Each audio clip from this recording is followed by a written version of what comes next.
Hello everyone, and welcome to this review of SmartTools and SmartLevels. We are looking at an intraday range bar chart of the eminiS&P 2000 Futures Index. The black bars here in the middle of the chart represent the overnight trading activity. And today was another news day with the new home sales released at 10 Eastern. I will focus on the half hour before and the half hour after the news.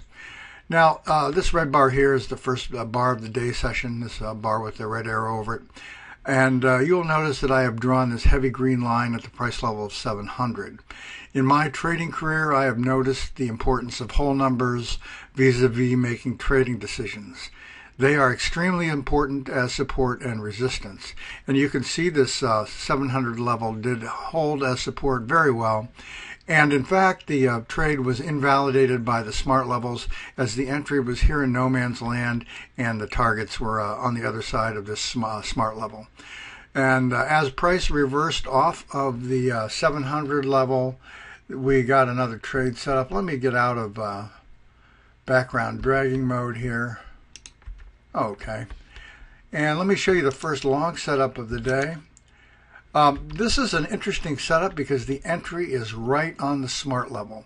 And I believe when this happens, the best way to trade this is to wait for the level to be broken and then take a pullback to it.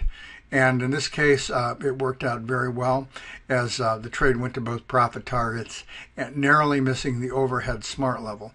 However, the next trade setup is also legitimate because the entry is above the smart level and the target is below, the first profit target is below the overhead smart level and the second profit target is right on it. However you traded that, it would have been a great trade to take.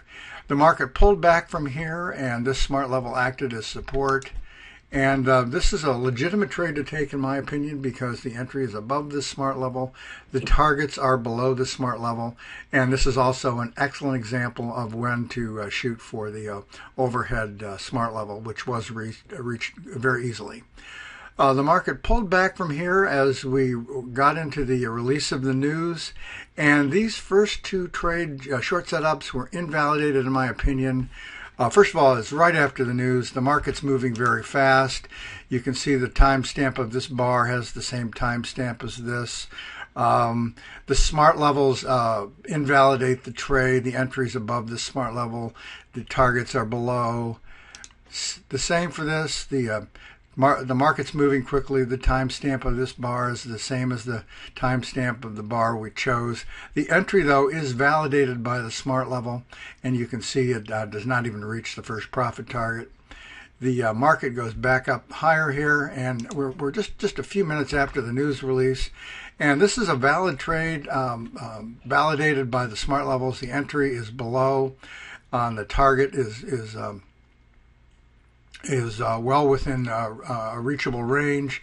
The market continues down to the next smart level and down to the 700 level before going into consolidation.